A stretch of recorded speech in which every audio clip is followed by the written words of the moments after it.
Walang ibang hangad ang mag-asawang Alberto at Epang, kundi ang magkaroon na ng kapayapaan ang kanilang buhay.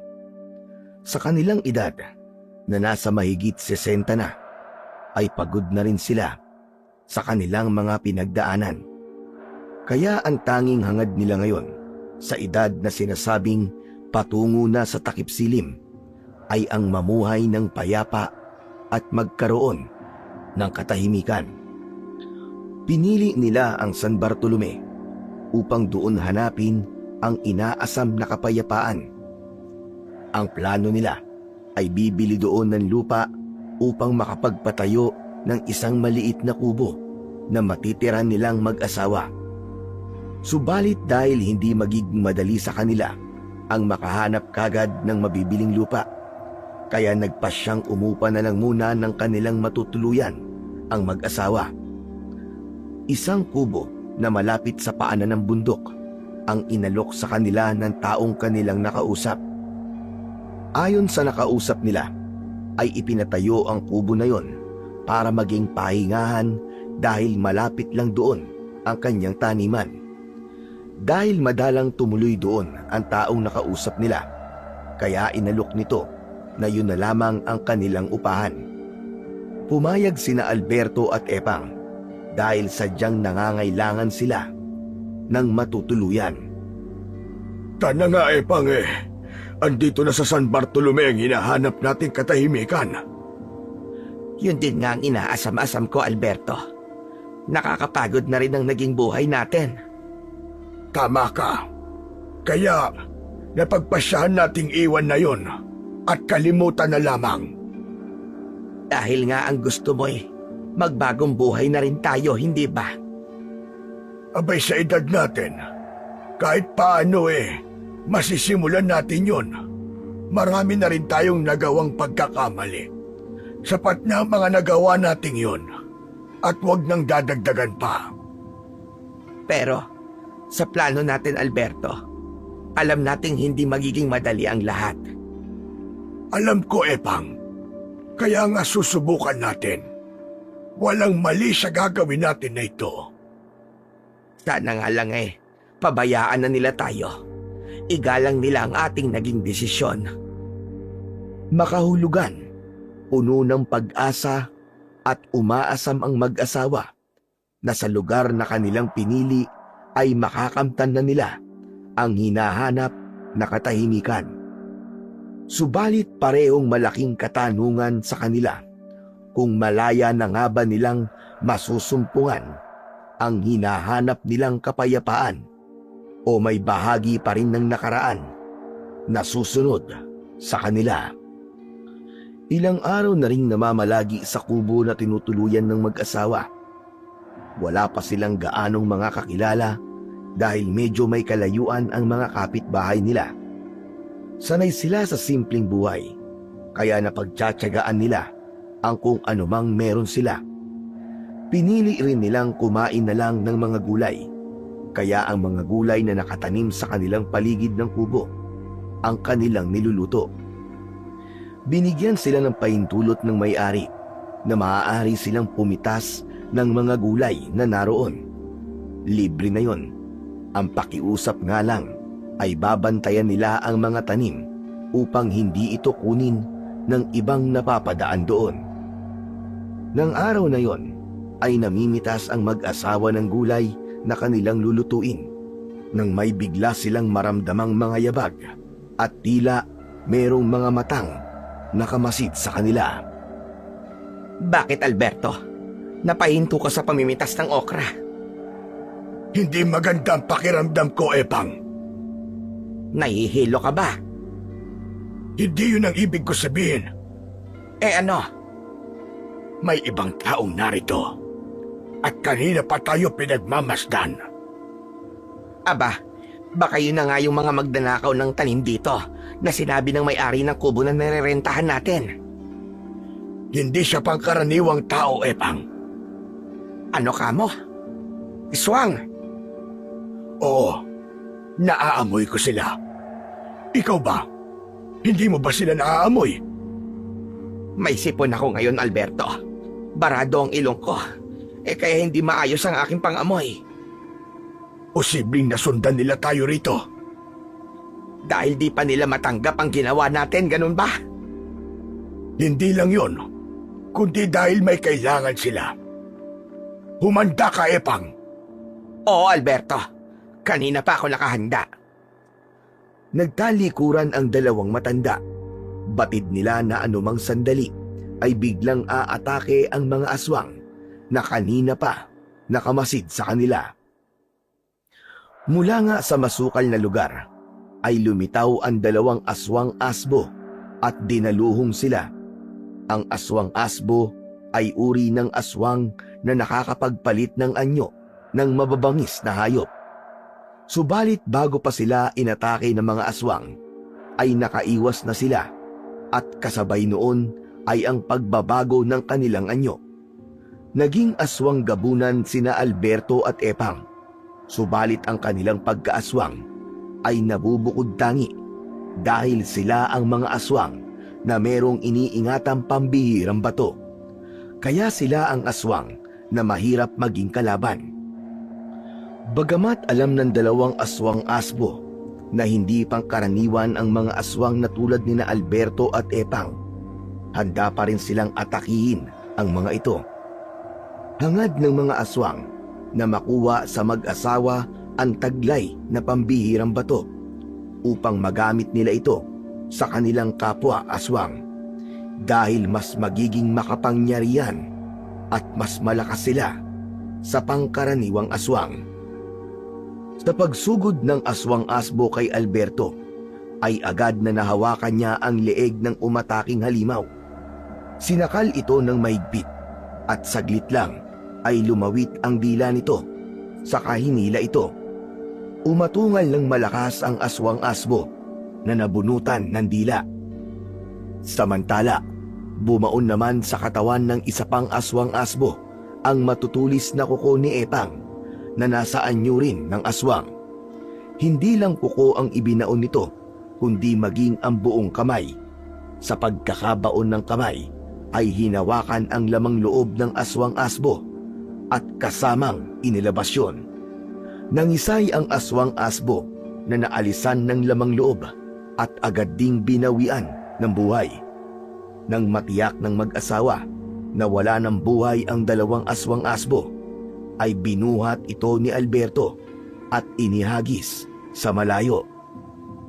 Ang pagiging aswang ni na Alberto at Epang ang dahilan kung bakit sila lumayo at hinahanap ang katahimikan. Dahil nais na ng dalawang matanda ang magbago. Ibig na nilang iwan ang madilim na parte ng kanilang buhay. Pagod na sila sa pagiging aswang. Ibig na nilang simulan ang pagbabago. Mahirap na desisyon yun para sa kanila dahil magiging buntot nila ang panganib. Gaya ng nangyari sa kanila, may mga aswang na pilit hinahanap ang kanilang kinaroroonan. Yun ang isang bagay na hindi nila maaaring iwasan dahil patuloy na susunod sa dalawang matanda ang kanilang nakaraan. Hindi rin ganap na pumapayag ang kanilang lahing iniwan sa kanilang desisyon dahil ang sino mang tatalikod sa pagkaaswang ay kamatayan ang magiging kapalit. Subalit dahil sa taglay na pambihirang bato ni na Alberto at Epang ay hindi yun magawa ng mga pinuno nila. Nagagawa nilang labanan ang mga aswang na ibig pumatay sa kanila. Sa kanilang paglayo ay hindi nila alam kung hanggang kailan sila susundan ng mga kalahing aswang na nais pumatay sa kanila. Dahil nga alam na ang kanilang kinaroroonan, tiyak na may iba pang darating. Kaya ang nararapat lang nilang gawin ay ang umalis na muli sa San Bartolome upang humanap ng ibang lugar na mas ligtas na mapagtataguan. Sapagkat hindi nila masusumpungan ang katahimikan at kapayapaan na nais nila kung mananatili sila sa lugar na batid na ng mga kauri nilang aswang. Ipinagtaka naman ng may-ari ng kubo ang naging desisyon ng mag-asawang matanda na iwan na yun. Gumawa na lang sila ng kung anong dahilan upang makapagpaalam. Walang nagawa ang may-ari ng kubo, kundi ang hayaan silang umalis. Isa pa, bagamat ilang araw lang ang kanilang inilagi sa lugar na yon, ay nagbayad sila ng tama para sa 1 buwan. Naglalakad ang mag-asawang Alberto at Epang. Malungkot na iniwan ang kubo na inakala nilang magiging tirahan na nila ng matagal. Ano na tayo ngayon, Alberto? Saan tayo pupunta? Hindi ko rin alam, Epang. Kung pupunta tayo sa ibang lugar, paano kung masundan tayo uli doon? Madali nila tayong mahahanap dahil naaamoy din nila tayo. Hindi pa kasi nagtatagal mula nang umalis tayo at iniwan ang pagkaaswang. Sariwa pa ang lahat. Kaya naman naaamoy pa rin nila tayo hanggang ngayon. Subalit kapag lumipas na mga buwan na hindi na tayo kumakain ng pagkain ng aswang, kundi mga gulay na lamang, hindi na nila tayo maaamoy pa kahit kailan. Pero Alberto, saan naman tayo magtatago? May naisip ako, Epang. Maaari nating subukan sa lugar na yon na manirahan. Saan? Saan, Alberto? Sabihin mo. Basta sumunod ka na lamang sa akin. Hindi ko rin tiyak kung tama ba itong naiisip ko. Subalit, walang masama kung susubukan natin. Nauna nang lumakad si Alberto at nakasunod lamang sa kanya ang kanyang asawa. Hindi agad sinabi ng lalaki ang lugar kung saan sila patutungo, kaya napakunot na lamang ang noo nito. Malayo-layo na ang kanilang nalalakad nang magreklamo na si Epang. Pambihira, Alberto. Saan ba talaga tayo pupunta? Abay, kanina pa tayo lakad ng lakad. Bakit, Epang? Napapagod ka na ba? Ano pa nga ba sa tingin mo? Kanina pa tayo naglalakad. Huwag kang mag-alala. Malapit na tayo. Puro ka malapit na. Puro kasukalan at kakahuyan na itong kinaroroonan natin. Mukhang wala nang kabahayan dito. At walang nakatirang mga tao. Yun na nga, Epang. Dito tayo titira. Sa lugar na walang mga tao. Ano ka mo, Alberto? Abay, nababaliw ka na ba? Ang hanap natin ay katahimikan at kapayapaan, hindi ba? Dito sa gubat. Jack, matatagpuan natin yon. Pero Alberto, oo nga't gusto ko rin na katahimikan. Pero wag naman sana sa gubat. Ito ang nararamdaman kong tamang lugar para sa atin, Epang. Paano tayo mabubuhay sa ganitong lugar? Huwag kang mag-alala. Lumaki ako sa bundok, Epang. Mga magsasaka ang mga magulang ko, kaya alam ko kung paano mabuhay sa gubat. Alberto, baka dito na tayo mamatay. Pwede ba, Epang? Saka ka na lamang magreklamo. Saka alam ko na magugustuhan mo rin ang tumira sa ganitong lugar. Isa pa, pansamantala lang tayo rito. Hanggang sa ganap nang mawala ang amoy ng pagiging aswang sa atin. Ay nako, ikaw na nga ang bahala. Ano pa nga bang magagawa ko? Nagpatuloy na lang muli sa kanilang paglalakad ang dalawang matanda. Sa kabila ng kanilang edad, ay hindi pa sila ganun kahina. Tinahak nila ang pusod ng gubat. Hindi nila batid kung anong buhay ang naghihintay sa kanila sa lugar na kanilang pupuntahan. Inabutan na sila ng dilim sa pagpasok sa gubat dahil nga ayon kay Alberto ay sanay siya sa bundok kaya madali lang sa kanya ang mga dapat gawin. Nagpahinga sila sa isang malaking puno. Gumawa ng siga si Alberto gamit ang mga tuyong sanga at dahon na naroon. Kumakalam ang kanilang sikmura kaya mula sa bag na kanilang dala ay inilabas ni Alberto ang baon nilang tinapay at tubig. Pagkakasyahin na nila yon para may laman ang kanilang sikmura at bukas saka na lang hahanap ng kanilang pagkain. Dahil hindi sanay matulog sa ganung lugar, kaya halos hindi rin nakatulog ng maayos ang mag-asawa. Nagpasalamat pa rin sila dahil kahit paano ay walang mabangis na hayop o ahas na lumapit sa kanila. Siguro dahil sa siga na ginawa ni Alberto. Kinabukasan ay humanap sila ng mas maayos na lugar na maaari nilang maging tirahan. Hanggang may nakitang lugar si Alberto. Nakakita siya ng dalawang magkatabing malaking puno. Nilinis niya ang mga damo doon at saka inayos. Nilagyan ng mga pinutol na sanga. Kumuha rin si Alberto ng malalapad na dahon na pinagdikit-dikit upang maging bubong nila. Ang magiging tulugan ay tinambakan ng mga damo. Nagtulungan ang mag-asawa sa pag-aayos ng kanilang magiging pansamantalang tirahan. Hanggang sa nakadama sila ng pagod, pero halos patapos na ang kanilang ginagawa. Pwede na itong maging pansamantala nating tirahan, Epang. Pero hanggang kailan nga ba tayo rito sa gubat? Mga 1 o 2 buwan. Hanggang sa ganap nang mawala sa katawan natin ang amoy ng pagiging aswang. Mawawala rin yon kapag hindi na tayo nagbabago ng anyo at di na kumakain ng pagkain ng aswang.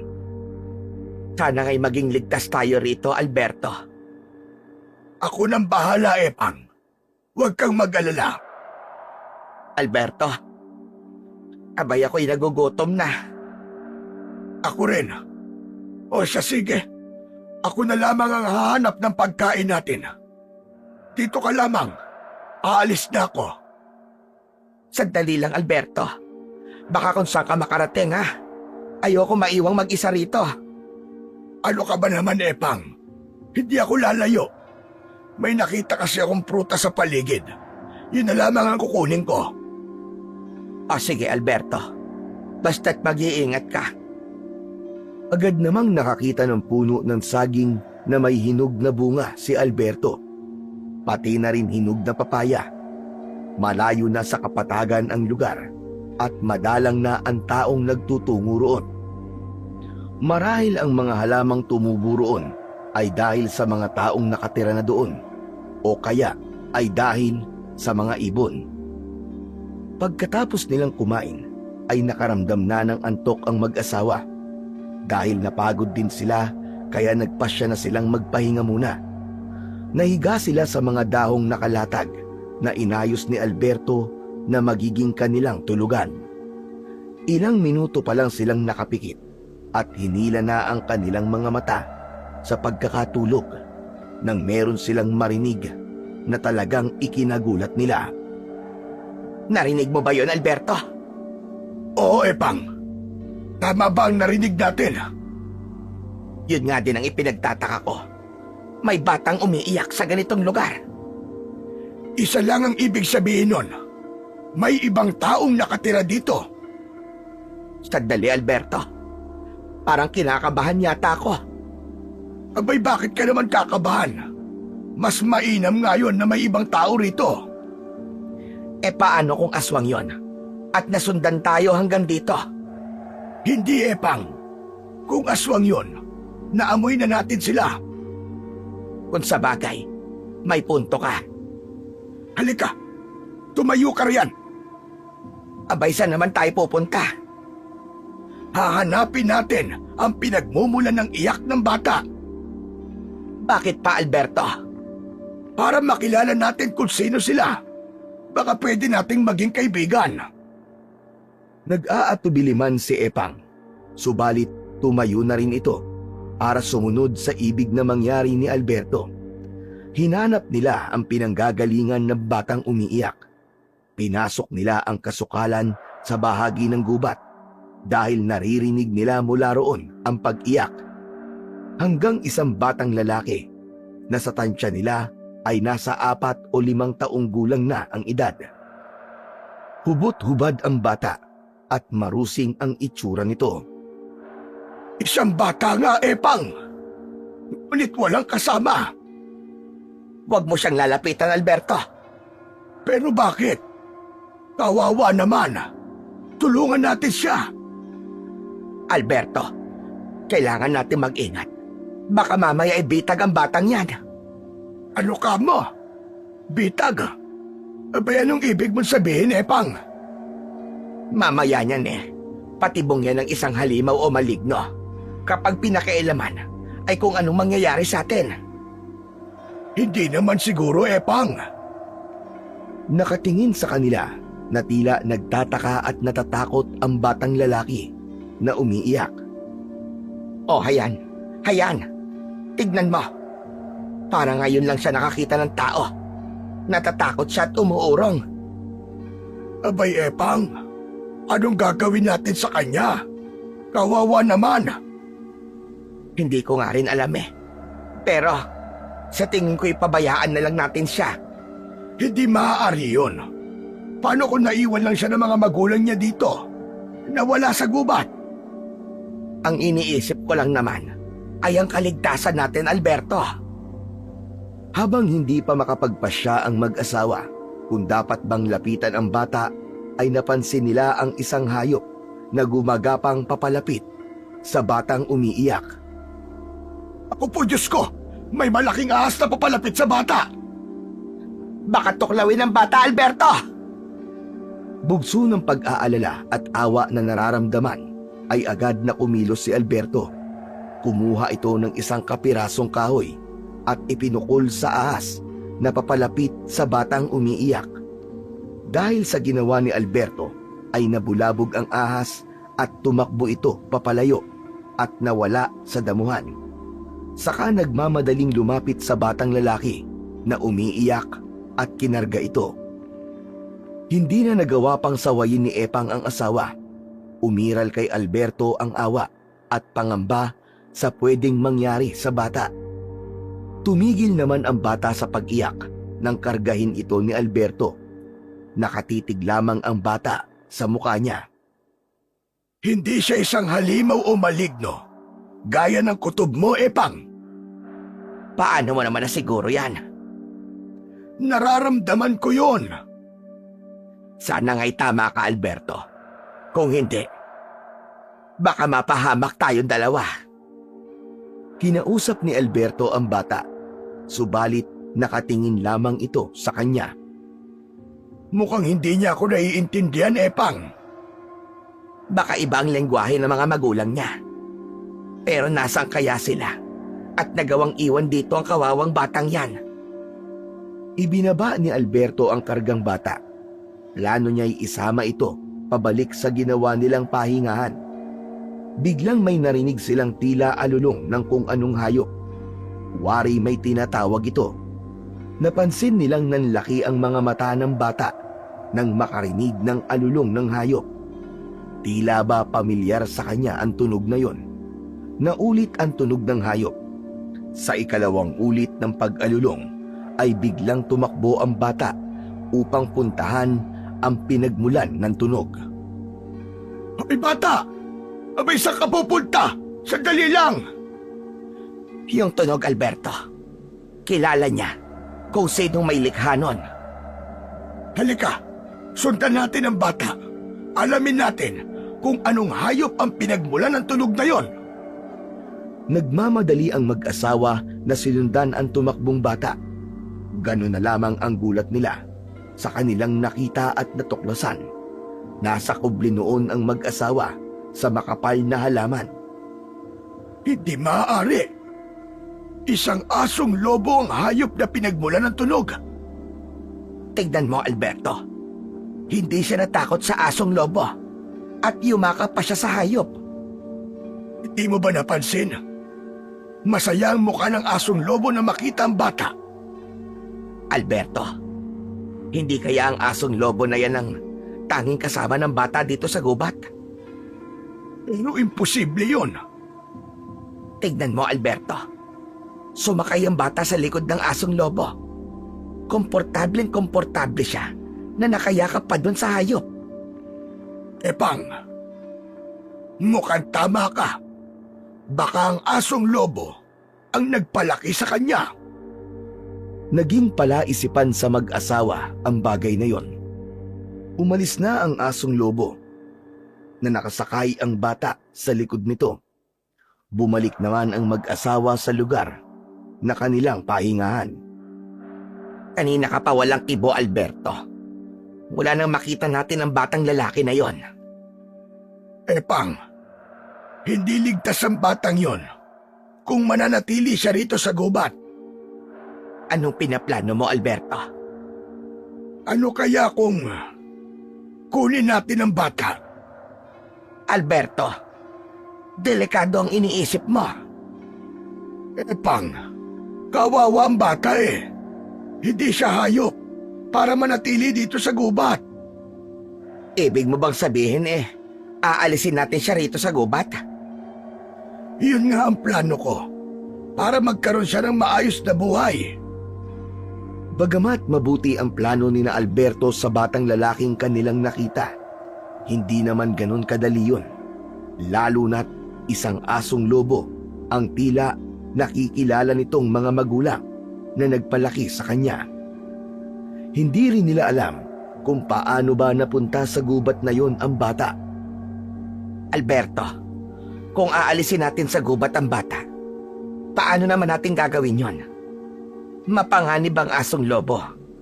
Tiyak na magagalit siya sa atin. Yun nga rin ang iniisip ko, Epang. Pero alam kong merong paraan. Sapagkat kailangan pang manatili sa gubat ang mag-asawa upang ganap na mawala sa kanilang katawan ang nakadikit na amoy ng pagiging aswang. Kaya matatagalan pa sila bago umalis doon. Kaya sa mga sandaling yon ay gagawa sila ng paraan upang mapalapit sa batang lalaki na nakita nila sa loob ng gubat.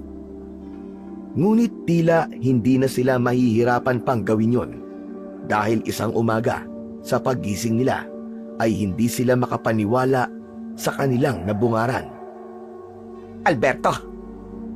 Alberto! Alberto, gumising ka! Madali ka! Bakit, Epang?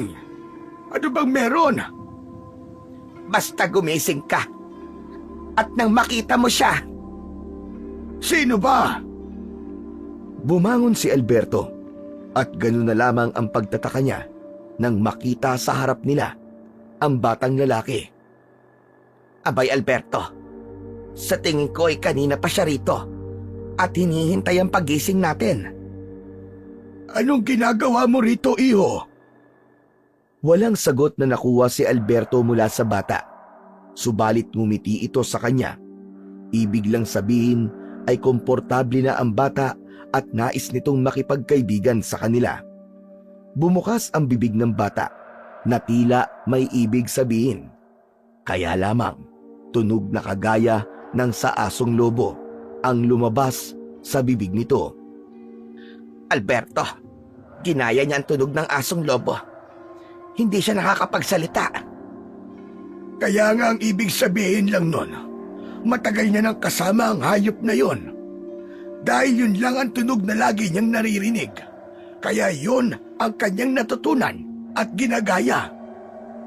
Kaya posible talagang ang asong lobo ang nagpalaki sa kanya. Tama ka, Epang. Ganun na nga siguro. Lumapit sa mag-asawa ang bata.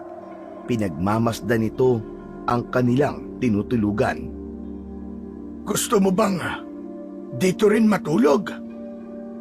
Ngumiti lang kay Alberto ang bata. Humiga ito sa ginawa nilang higaan na yari sa mga dahon at sinapitan ni Epang ng tela. Kumuha si Alberto ng prutas na napitas niya sa gubat. Inialok yon sa bata. Kinain naman ito ng bata at nakangiti pa sa kanila habang nilalantakan ang prutas na ibinigay nila. Hindi naman kumakain ng prutas ang asong lobo. Pero kinain niya ang prutas, Alberto. Abay, malay natin. Baka kakaibang asong lobo ang hayop na yon at kumakain din ng mga prutas. Habang pinagmamasdan ng mag-asawa ang batang kanilang kaharap, ay nagkatinginan sila. Dahil may kirot silang naramdaman sa kanilang mga puso. Kirot na ayaw na sana nilang maalala pa. Subalit dahil sa batang kasama nila ngayon, ay hindi nila naiwasang bumalik ang isang alaala. Pagkatapos kumain ay umalis na ang bata. Hindi na nila ito sinundan, subalit dahil sa kanilang ginawa ay ramdam nilang babalikan sila nito. Lalo na't naiparamdam nila sa bata na hindi sila panganib, kung hindi isang kaibigan. Wala na ang bata, ngunit nananatiling tahimik ang mag-asawa. Unang napansin ni Alberto na tila kinusot ni Epang ang kanyang mga mata. Abay, sandali lang, Epang. Umiiyak ka ba? Wala ito. Medyo nangati lang ang mga mata ko. Napuwing yata. Hindi mo na kailangang ipagkaila pa sa akin. Nakita ko ang reaksyon mo at alam kong pareho tayo ng nararamdaman. Alberto, hindi ko maiwasang hindi siya maalala. Yan! Sinasabi ko na nga ba eh. Bumalik sa akin ang lahat, Alberto. Ang masakit na nangyari sa kanya. Ganon din naman sa akin, Epang. Ang batang kasama natin kanina ay nagpaalala sa akin sa ating nawalang anak. Nagkaroon ng anak na lalaki ang mag-asawang Alberto at Epang. Nag-iisang anak na nagbigay sa kanila ng hindi maipaliwanag na kaligayahan dahil matagal nilang pinangarap yon. Subalit nang dumating ito, ay hindi nila akalain na magiging maikli lang ang panahon ng kanilang pagsasama. May dumukot sa kanilang anak na noon ay nasa 6 na taong gulang na.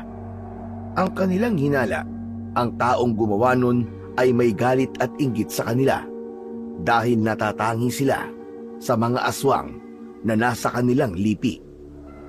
Dahil yon sa pagtataglay nila ng isang pambihirang bato, nais ng aswang na kauri nila na kunin yon. Ginamit nila ang kanilang anak upang kunin yon sa kanila. Subalit nabigo ang mga ito. Hindi pa rin nakuha ang iniingatan nilang bato. Kaya lang, hindi na rin nila nabawi ang kanilang anak. Tanging dugo ang damit ng kanilang anak ang ipinadala sa kanila. Kaya naman, ipinagpalagay na lamang nila na pinatay na ang kanilang anak. Yun ang masakit na nakaraan na hindi na basta mawawala sa kanilang isipan. At dahil nga sa batang lalaking nakita nila sa gubat, ay nanariwa sa kanilang alaala ang tungkol sa nawala nilang anak. May lamang sana ang anak natin, Epang. Siguro may apo na tayo sa kanya. Katulad ng batang lalaki na narito sa gubat. Ilang dekada na rin ang nakalipas mula nang mawala ang ating anak Alberto. Pero ang sakit at kirot ay naririto pa rin sa aking dibdib. Pareho tayo ng nararamdaman, Epang. Kaya nga naisip ko na sana makuha natin ang batang yun. Talaga bang gusto mo siyang kunin, Alberto? Oo naman, Epang. Baka siya ang muling makakapagpasaya sa atin na magiging kapalit ng nawala nating anak. Kaya lamang, Alberto, hindi yun magiging madali dahil sa asong lobo na kasama niya. Kaya nga maghihintay tayo ng tamang pagkakataon kung paano natin makukuha ang bata. Buo na ang pasya ng mag-asawa. Desidido silang kunin ang batang naroroon sa gubat. Mula nga nang iligtas nila ang bata sa ahas at pinakain nila ito, ay madalas nang bumabalik sa kanila ang bata. Hindi man ito nakakapagsalita sa pamamagitan ng mga senyas at pagpaparamdam ng mga pag-aasikaso at pagmamahal, ay unti-unting napalapit sa kanila ang bata. Gaya ng mga pagkakataong yon na muli itong nagbalik sa kanila. Unti-unti ay tinuturuan nila ang bata ng tamang pagkain. Binihisan rin nila ito. Isinuot ni Epang sa bata ang isang t-shirt ni Alberto. Sa simula ay hindi komportable ang bata. Naiirita ito kapag may suot na damit. Pero ipinilit nila ito hanggang hinayaan na lang ng bata na nakasuot ang damit sa katawan niya. Siya nga pala, Alberto. Nahihirapan ako sa pagtawag sa kanya. Ano kaya kung bigyan natin siya ng pangalan? Naisip ko nga rin yan, Epang. Kung ano kaya ang ipangalan natin sa kanya? Kung Iloy kaya ang itawag natin sa kanya? Ano ka mo? Iloy? Sigurado ka na yun ang gusto mong itawag natin? Ganun ang naging tanong ni Epang kay Alberto dahil ang pangalang Iloy ay siyang tawag nila sa nawala nilang anak. Sabi ko nga sa'yo, baka siyang magiging kapalit ng nawala nating anak. Kaya yun na rin ang itawag natin sa kanya. Okay lang naman sa akin na tawagin natin siyang Iloy para maramdaman nating hindi siya iba. Hanggang sa nagkasundo na nga ang mag-asawa sa kung anong itatawag nila sa bata. Kaya nilapitan niya ang bata na kumakain ng papaya at kinausap, bagamat hindi nila tiyak kung nauunawaan nga ba sila nito o hindi. Mula ngayon, tatawagin ka namin sa pangalang Iloy. Ano? Gusto mo ba ang pangalang yon? Bagay na bagay yun sa'yo. Nakatingin lang sa kanila ang bata. Ngumiti ito at lumikha ng tunog na kagaya ng sa asong lobo. Subalit pagkatapos ng nilikhang tunog ay may tunog ng letrang lumabas sa bibig nito. Iloy! Iloy! Alberto, nabigkas niya ang Iloy. Makakapagsalita siya, Epang. Basta magtiyaga lamang tayo sa pagtuturo sa kanya. Tama ka. Matuturuan natin siya magsalita. Diba? Gusto mo matuto magsalita, Iloy? Iloy! Iloy! Oo, yun nga magiging tawag namin sa'yo. Iloy! Nakaramdam ng kasiyahan ng mag-asawa dahil nakikita nila na unti-unti ay may nakikita silang pagbabago sa bata na pinangalanan nilang si Iloy. Kaya nagpatuloy sila sa pagtiyatiyaga upang turuan pa ito ng iba pang salita. Sige nga, Iloy. Sabihin mo. Lolo Alberto. Lolo Erto. Kaya niya! Kaya niya, Epang! Sige pa, ituloy mo! O ito naman. Lola Epang. Lola Epang. Aba, mabilis matuto ang batang ito. Nakakatuwa naman. Masayang-masaya ang mag-asawa sa kanilang pagtuturo kay Iloy nang makarinig sila ng isang atungal ng hayop. Kanina pa pala nanonood sa kanila ang asong lobo. Mahabaging langit. Ang asong lobo. Parang galit yata siya, Alberto. Hindi yata niya gusto na nandito si Iloy. Baka kanina pa niya hinahanap ang bata. Muling umatungal ng malakas ang asong lobo. Naghahanda ito upang atakihin ang mag-asawa. Ang totoo'y kayang-kaya nilang harapin ang asong lobo dahil pareho silang aswang at may kakayahang harapin yon. Yun nga lang, ayaw na nilang gamitin ang pagiging aswang. Nais na nila yung talikuran, kaya nga lumayo sila dahil sa paghahangad ng payapang buhay. Anong gagawin natin, Alberto? Baka kung anong gawin nila sa atin. Huwag kang mataranta, Epang. Saka tignan mo. Nakatingin si Iloy sa asong lobo. Humanda ang asong lobo upang atakihin ang dalawang matanda. Subalit ganun na lamang ang pagtataka nila nang biglang humarang sa kanilang unahan si Iloy. Dinipensahan sila ng bata upang hindi atakihin ng asong lobo. Umatungal na katulad ng sa asong lobo si Iloy. Huminto ang asong lobo at hindi tinuloy ang pag-atake kina Alberto at Epang. Umamo rin ang mukha ng hayop na nakatingin sa dalawang matanda. Titig na titig ang asong lobo kina Alberto at Epang. Epang! Pinrotektahan tayo ni Iloy! Oo nga, Alberto. Nakita ko. Ayaw niyang masaktan tayo ng asong lobo. Nanatiling nakamasid lamang ang asong lobo kay Iloy at tumitingin din ito sa dalawang matanda. Sumenyas naman si Iloy sa hayop at sumakay na ito sa likod ng asong lobo. Saka umalis ito na nakasakay si Iloy. Sa bukana ng kuweba kung saan dinala ng asong lobo ang bata. Yun ang tirahan ng dalawa. Pagkababa ng bata mula sa pagkakaupo sa likuran ng asong lobo, ay inamoy-amoy ng hayop ang bata. Bahagyang kumaol ang asong lobo na tila may sinasabi sa bata. Sumagot din ng kahol si Iloy na tila naiintindihan ang ibig sabihin ng hayop. May kinuha ang hayop at ibinigay yon kay Iloy. Pagkain yon, isang piraso ng inihaw na karne. Marahil kinuha ng hayop sa kung saan ay may taong nag-iihaw. Agad na nilantakan ni Iloy ang inihaw na karne at sumali na rin ang asong lobo. Makikita na masaya ang dalawa habang pinagsasaluhan ang kapirasong inihaw na karne. Pagkatapos kumain ay nagtungo sila sa kakahuyan. Mula sa mga malalapad na dahon ay may mga naiwang tubig ulan at uminom doon ang asong lobo at si Iloy. Kung paanong uminom ang hayop ay ganun din ang paraan ng pag-inom ng bata.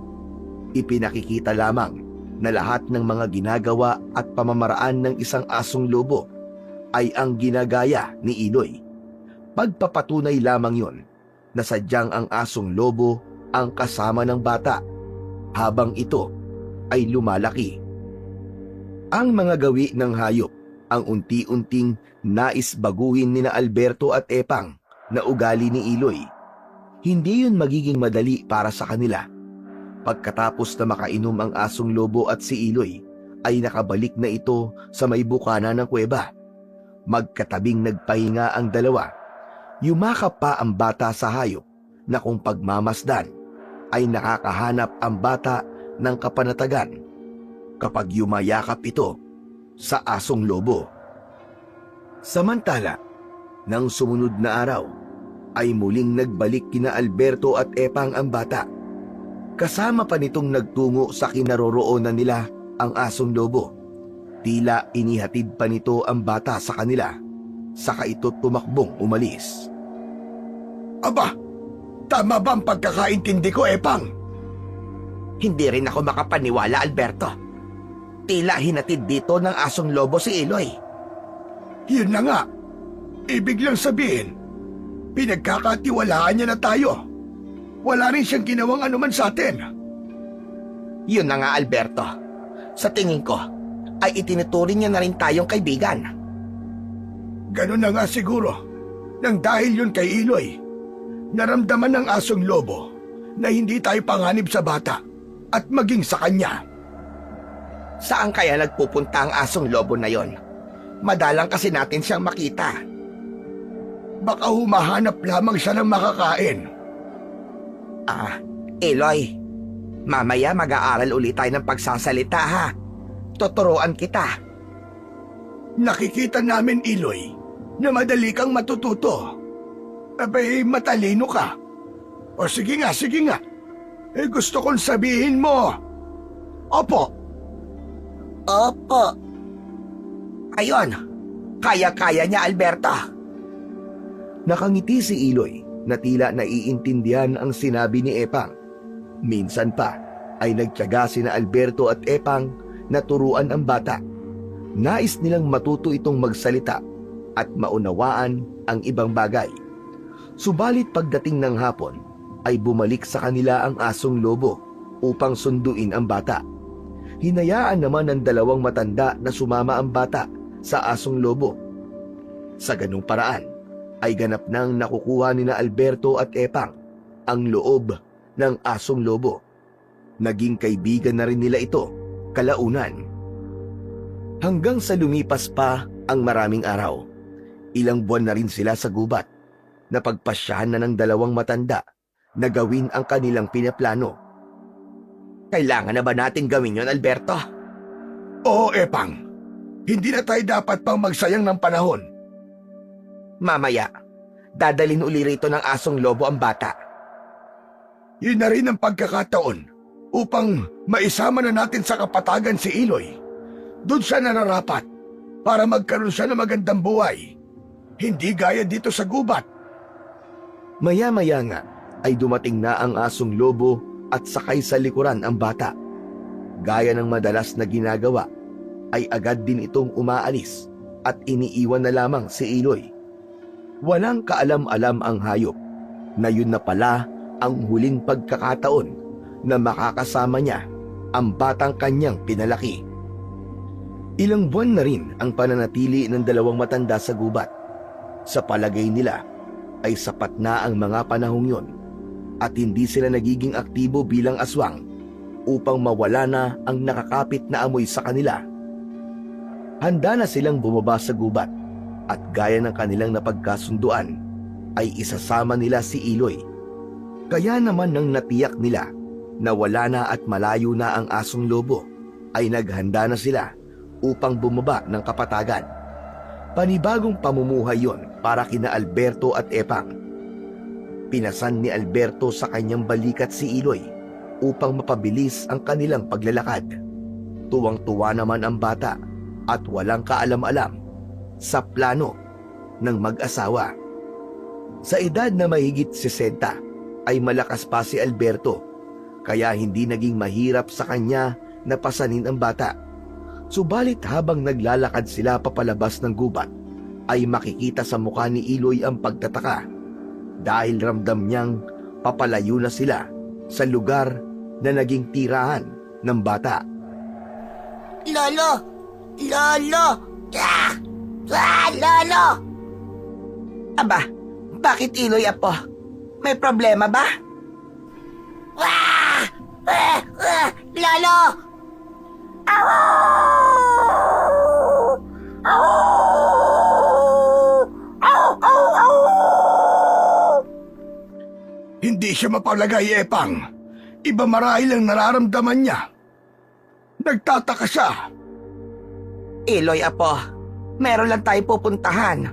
Saka huwag ka mag-alala. Walang masamang mangyayari sa'yo. Hindi ka namin pababayaan.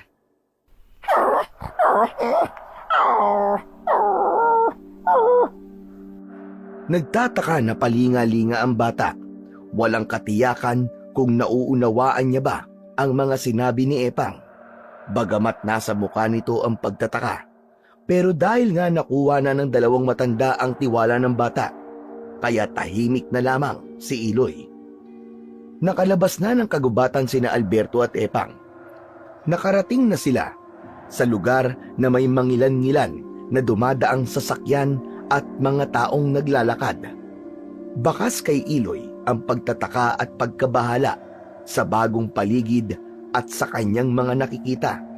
Ibinaba na rin ni Alberto si Iloy sa pagkakapasan upang palakarin na ito. Kaya lamang nang ibaba ang bata ay ayaw nitong maglakad dahil naninibago sa kinaroroonan ng lugar. Lola? Lolo? Aba, binabanggit na ni Iloy ang lolo at lola. Siguro ibig niyang sabihin, nasan siya? Tingnan mo ang mukha niya.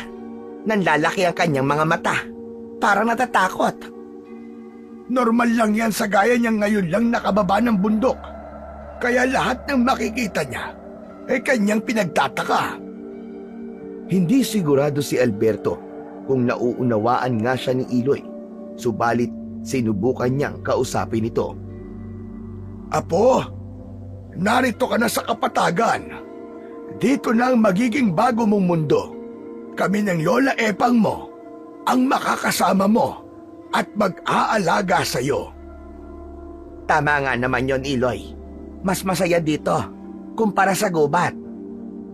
Nakatingin lang sa dalawang matanda si Iloy. Subalit wala na itong magagawa, kaya napahawak na lamang ang bata sa kamay ni Alberto. Samantala, sa gubat sa lugar na iniwanan ng dalawang matanda, nagbalik ang asong lobo. May dala pa itong pagkain para kay Iloy. Ngunit gano'n na lamang ang pagtataka ng hayop na wala na siyang datnan sa lugar kung saan niya iniwan ang batang kanyang pinalaki. Agad na tumakbo ang asong lobo at inamoy-amoy ang daan na posibleng nilakaran nina Alberto at Epang. Umaalulong na may kasamang tahol ang ginagawa ng asong lobo. Sa nililikhang tunog ng hayop ay posibleng sumisigaw ito at tinatawag si Iloy.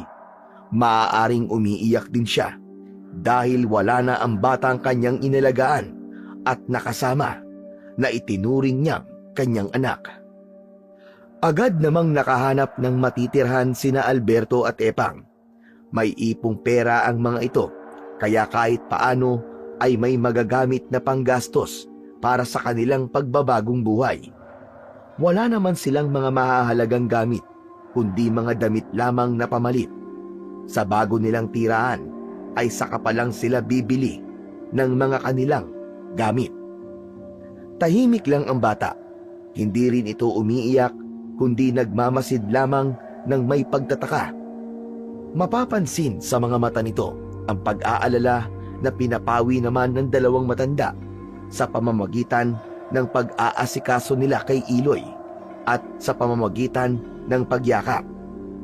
Sa bago nilang tirahan ay ipinagpatuloy ni na Alberto at Epang ang pagtuturo sa bata ng pagsasalita, maging ang tamang pagkilos bilang tao upang unti-unting alisin ang gawi ng pagiging hayop na kinalakihan ng bata. Dahil naman sa pagtsatsaga nila ay mabilis na natuto si Iloy. Nakakaintindi na ito ng kanilang mga sinasabi at nakakapagsalita na rin, bagamat paputol-putol at may pagkabulol. Malaking pagbabago yun para kay Iloy na labis na ikinatutuwa ng dalawang matanda. O Iloy, abay bakit ka tumigil sa pagkain? Hindi mo ba nagustuhan ng isdang sinabawan na niluto ko? Sarap! Sarap, Lolo! Sarap! Aba, masarap daw ang sabi ng apo natin. Abay talagang masarap. Salamat, Apo. At nagustuhan mo ang luto ni Lolo, ha? Abay sige, magpakabusog ka. Para sa'yo yung isdang niluto ko. Opo. Hindi lang ang pagsasalita at mga tamang gawi ang itinuro ng dalawang matanda kay Iloy, kundi ang maging magalang din. Dahil kay Iloy ay nagkaroon ng saya at kabuluhan ang buhay ng mag-asawa. Naging inspirasyon din nila ang bata upang ipagpatuloy ang pagbabago, lalo na't tunay na apo ang turing nila sa bata, na ang pangalan ay nagpapaalala ng kanilang nawalang anak. Buo ang pag-asa at paniniwala ng dalawang matanda. Naganap na nilang matatagpuan ang katahimikan at kapayapaan dahil sa plano nilang pagbabagong buhay. Subalit sa gaya nilang mga aswang, wala pa ring katiyakan kung magiging madali nga kaya ang ganung bagay, bagamat patuloy nilang sinusubukan. Unti-unti ay nasasanay na si Iloy sa kanyang bagong paligid. Hindi na rin niya hinahanap-hanap ang asong lobo na nagpalaki sa kanya. Sa pagtulog nito ay maayos na nakakatulog ang bata. Kaya lamang ng gabing yon, mahimbing nang natutulog sina Alberto at Epang nang magising sila sa malakas na sigaw ni Iloy. Umiyak ito ng malakas, kaya agad na nilapitan ng dalawa. Bakit, apo? Ano nangyari sa'yo? Ayos ka lang ba, Iloy, Apo? Alberto, mukhang nananaginip siya. Iloy! Apo, bakit? Lolo! Lola! Au! Au! Apo! Apo, tama na! Napapanaginipan mo ba siya? Ang asong lobong nagpalaki sa'yo? Alberto, napapanaginipan niya nga siguro. Niyakap ni Epang si Iloy. Hinaplos-haplos naman ni Alberto ang ulo ng bata at pinahid din ang tumutulong luha sa pisngi nito. Pilit ipinaramdam ng mga ito sa bata ang kanilang pagmamahal at pagkalinga na hindi ito nag-iisa. Humihikbi ang bata na nakayakap kay Epang hanggang sa makatulog ito. Nang makatulog si Iloy ay pinagmasdan nila ang bata. Nakakaramdam sila ng awa dahil may mga pagkakataon na naaalala at nasasabik itong makita at makasama ang asong lobo na nagpalaki rito. Subalit para kina Alberto at Epang ay hindi na kailangan makita pa uli ng bata ang asong lobo. Nasa bagong mundo na si Iloy, ang mundo na nararapat sa isang tao na kagaya niya. Lumipas pa ang mga araw at taon. Naging payapa ang buhay ni na Alberto at Epang sa piling ni Iloy na nagbigay sa kanila ng bagong kaligayahan. Walang anumang dumating sa kanila upang manggulo. Pakiramdam nila ay yun na ang kapayapaang matagal na nilang inaasam-asam. Subalit ang katahimikan na yon ay mapuputol sa pagdating ng problemang liligalig sa kanilang pananahimik. Isang tao ang makakatuklas ng kanilang kinaroroonan. Yun ay walang iba kundi si Herminio. Hindi ako maaaring magkamali. Si Alberto at Epang ang nasa harap ng tindahang yon. May kasama silang bata. Anak kaya nilang yon. Pero imposibleng magkaroon pa sila ng anak. Habang may iniaalok sa tindahan sina Alberto, wala silang kamalay-malay na may nilalang na kanina pa pala nagmamasid sa kanila. Hindi nila ako dapat makita. Magtatago na lamang ako dito sa poste. Hindi nila dapat malaman na alam ko na kung nasan sila. Samantala, may kakaibang pakiramdam naman si Alberto. Aba Alberto, bakit kanina ka papalinga-linga? Ewan ko ba, Epang? Iba talagang nararamdaman ko. Abay bakit? May sakit ka ba? Hindi yun ang ibig kong sabihin. Abay, pakiramdam ko yan Parang may kanina pa nagmamasid sa atin. Ano ka ba naman Alberto? Guni-guni mo lang siguro yon. Sa palagay ko kinalimutan na tayo ng mga kalahi natin. Ilang taon na lumipas. Walang nanggulo sa atin, hindi ba? Malaki na nga si Iloy. At mahusay na rin magsalita. Ibig sabihin, abay matagal ng panahon yon. Wala nang pakialam ang mga kauri natin. Malaya na tayo, Alberto. Malaya na. Sana nga, Epang. Tama ang iniisip mo. Lolo Alberto, gusto ko na pong umuwi. Aba, napapagod ka na ba, Apo? Opo. Ako man, pagod na rin sa paglalakad. Halika na, umuwi na tayo. Opo, Lola Epang. Tayo nang umuwi, Alberto, para makapagpahinga na tayo. Maghapon na nating itinitinda ang ating daing at tuyo. Paglalako ng daing at tuyo ang pinagkakakitaan ng mag-asawa. Kailangan nilang paikutin ang kanilang natitirang pera upang hindi yun tuluyang maubos. Sa paglalako ay madalas na magkakasama ang tatlo. Nakauwi na sina Alberto at nakakain na rin sila ng hapunan. Natutulog na si Iloy na napagod sa paglalako. Napansin naman ni Epa na balisa pa rin at tila may malalim na iniisip ang asawa niyang si Alberto. May gumugulo ba sa'yo, Alberto? Kanina ko pa kasi napapansin na malalim ang iniisip mo. Hindi kasi mawala-wala sa isip ko yung naramdaman ko kanina, Epang. Yung tungkol ba sa sinabi mong tila may nakamasid sa atin? Tama ka. Ibang-iba talaga ang kutob ko. Panganib ang dala ng kung sino man yun. Ginugulo ka lamang ng isip mo, Alberto. Epang, alam ko kung ano ang buhay na iniwan natin.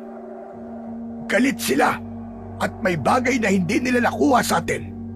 Kaya malamang, matagal na nila tayong hinahanap. Iniisip mo ba ngayon, Alberto, na posibleng alam na nila Maaaring nakakalat na rin sa iba't ibang lugar ang mga aswang na kauri natin. Sila man ay nasabihan na rin. Sa ilang taon na wala tayong balita, hindi natin batid kung nakapagparami na sila ng lahi. Anong gagawin natin ngayon, Alberto? Dapat tayong magdoble ingat, Epang. Paano kung bigla na lamang may umatake sa atin? Paano kung pati si Iloy ay pagdiskitahan nila? Yun ang wag na wag nilang gagawin kung ayaw nilang mapahamak sila. Isa pa, hindi maaaring makuha ng sinuman sa ating mga kalahi ang pambihirang bato dahil gagamitin lang nila sa lalo pang kasamaan. Hindi ko hahayaang mangyari yon sa ibabaw ng aking bangkay. Tama ka, Alberto. Tama ka. Matagal kong iningatan ang pambihirang bato at ni minsan hindi ko yun ginamit upang manlamang at mamerwisyo ng mga tao kahit paaswang tayo. Kaya mas gugustuhin ko pang baunin ko hanggang sa aking libingan ang pambihirang bato kaysa makuha ng mga kalahi nating aswang at gamitin sa higit pang kasamaan at pag-aasik ng kadiliman. Samantala, ang lalaking nakakita kina Alberto na si Herminio ay agad na ipinaalam sa kanyang mga kasama ang kanyang nalaman. Nagkakaisa sila ng plano batay sa kanilang napagkasunduan. Yan din ang nais ko, mga kasama. Kaya siguro pinag-adyan ang pagkakataon na makita ko ang taong matagal na nating hinahanap. Dinala ko ng aking mga paa sa Barrio Barabas at doon ko nakita ang mag-asawang Alberto at Epang. Bukod sa kanilang dalawa, ay may kasama pa silang isang bata. Natingin mo, sino naman ang batang kasama nila? Hindi ko rin alam. Imposibleng anak nila yon. Pareho na silang matanda para magkaroon ng anak. Maaring ampun nila. Pero kahit sino pa yon, nakita kong talagang mahal na mahal nila ang bata. Kung ganon, mahalagang makapagplano na kagad tayo, Herminio, para mapasa atin na yon. Tama ka. Kapag napasa atin na ang bato, tayo na ang tatanghaling pinakamalakas na aswang. Walang sino mang maaaring gumapi sa atin. Kaya bago pa bigyan ng katuparan ang balak ni Herminio, ay nagmatsyag na muna ang mga ito. Inalam ang kilos ni Alberto at Epang. Dahil naglalako ng kanilang mga inaangkat na produkto ang mga ito, kaya madali lang na nakita silang muli ni Herminio. Hindi ako mahihirapan para alamin ang tiraan ni Alberto. Mamaya, pagkatapos nilang maglako, susundan ko sila hanggang sa kanilang inuuwian na. Ganun na nga ang ginawa ni Herminio, kaya nalaman ito kung saan nila maaaring puntahan ang mag-asawa. Sa hindi kalayuan ng bahay ni Alberto, ay naroon at nagmamasid si Herminio. Dahil laki sa gubat si Iloy, isa sa katangian na di nawala sa kanya ay ang matalas na pangamoy, lalo na kapag nasa lugar siya na pamilyar na sa kanya. Alam niya kapag may ibang nilalang siyang naaamoy. Lolo, may tao po. May nakita kang tao, Apo? Naaamoy ko lang po, Lolo. May kakaiba po akong naaamoy. Aba, pero wala naman akong nakikita. Malapit lang po siya dito sa atin. Sandali lang. Aba, oo nga. Mukhang tama ka nga, Apo. Dahil bigla ko may kakaibang naramdaman. Unti-unti ko na rin siyang naaamoy.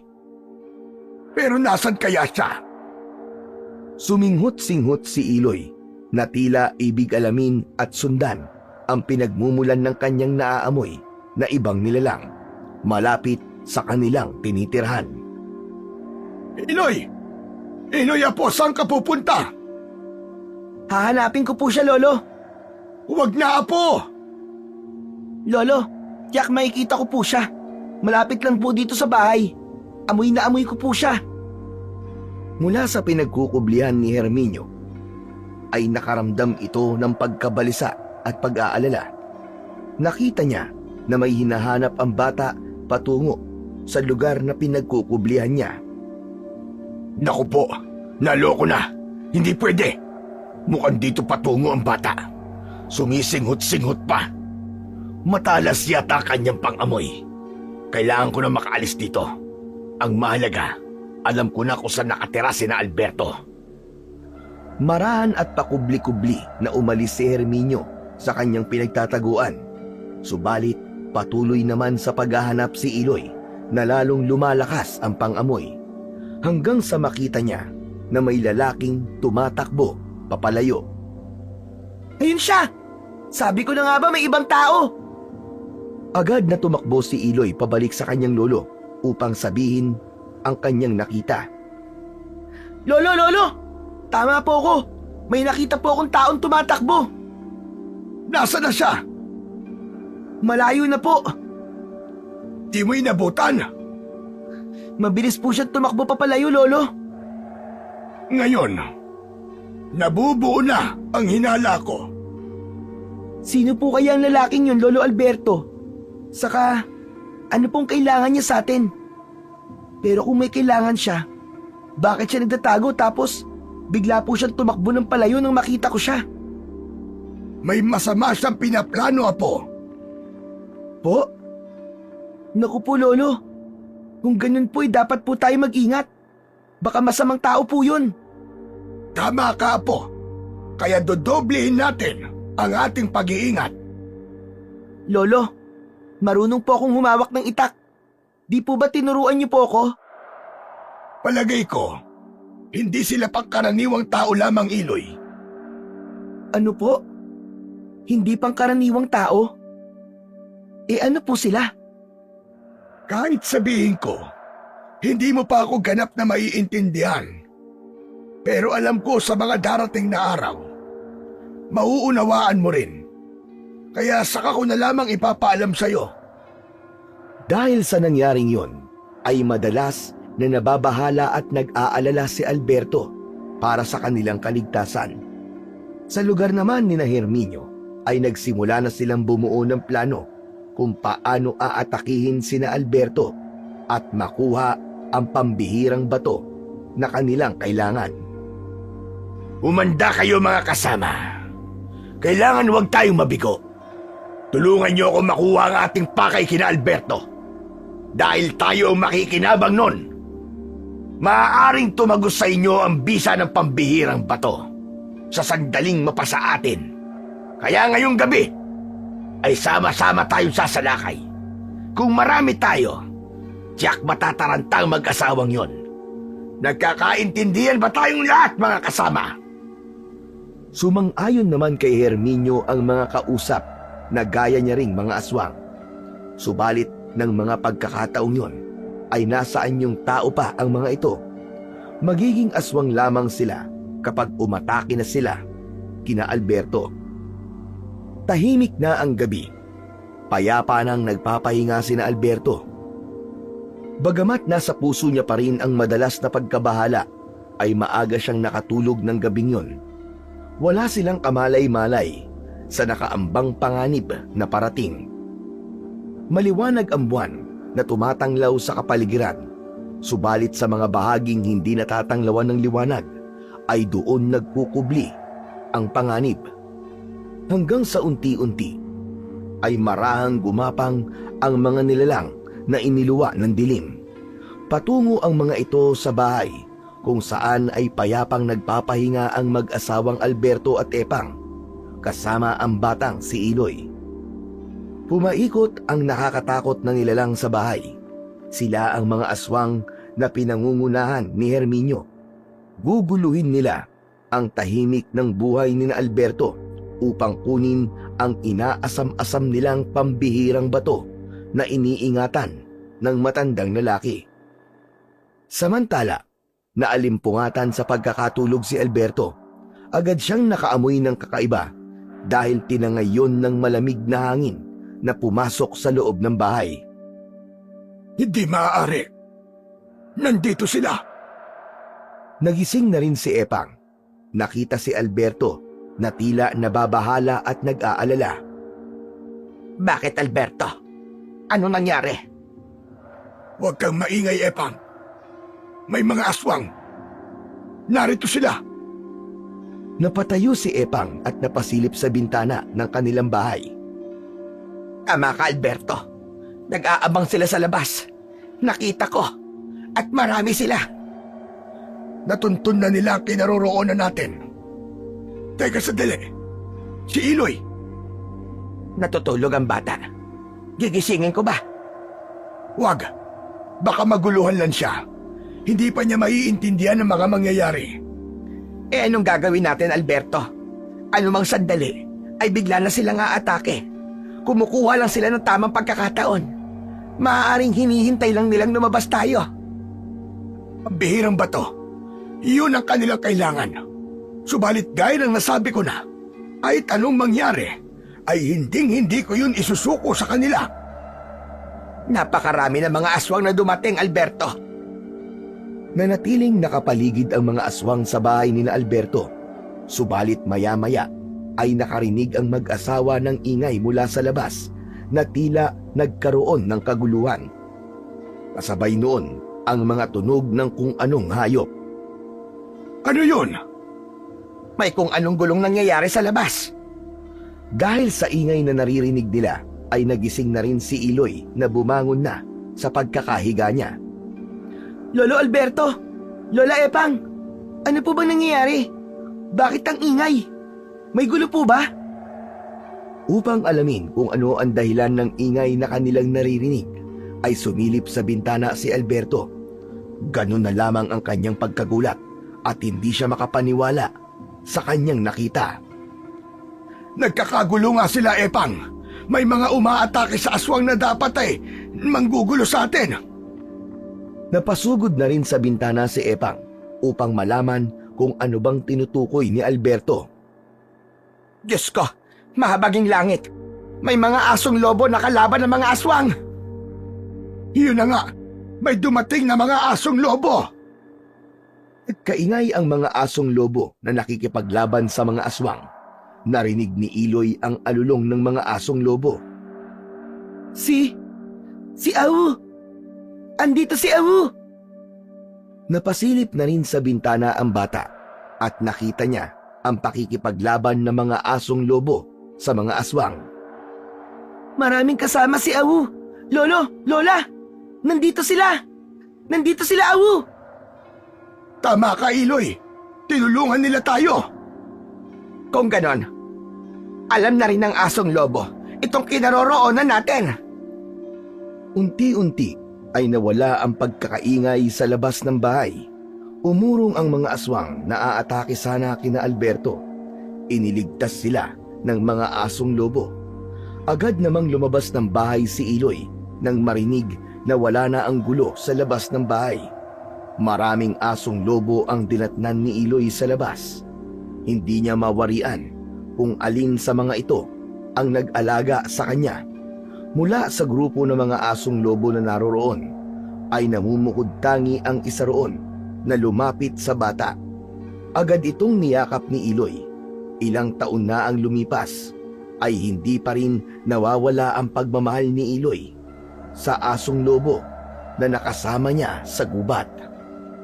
Nakita ni na Alberto at Epang ang tagpong yun. Umiiyak si Iloy habang nakayakap sa asong lobo. Samantalang mababakas naman sa hayop na yakap ni Iloy ang kasiyahan. Mapapansin din ang luha sa mga mata ng hayop. Luha yun ng kasiyahan. May pag-aatubili namang lumapit ang mag-asawa sa hayop. Nag-alala sila na baka kung anong gawin sa kanila dahil sa pagkuha nila sa bata. Salamat! Salamat at nagkita ulit tayo, Awu! Tumangu-tangu naman ang asong lobo na tila nauunawaan ang sinabi ng bata. Siguro'y masama ang loob mo kina Lolo Alberto at Lola Epang, no? Kasi kinuha niya ako sa inyo. Inalis niya ako sa gubat.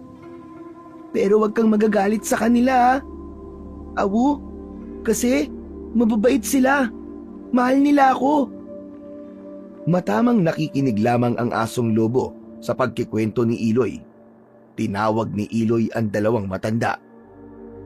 Lolo Alberto, Lola Epang, lapit po kayo dito. Huwag po kayo mag-alala. Hindi na po galit sa inyo si Awu.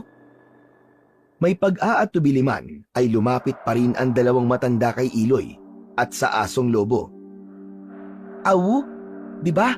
Kaibigan mo na rin sina Lolo Alberto at Lola Epang? Kasi mababait sila.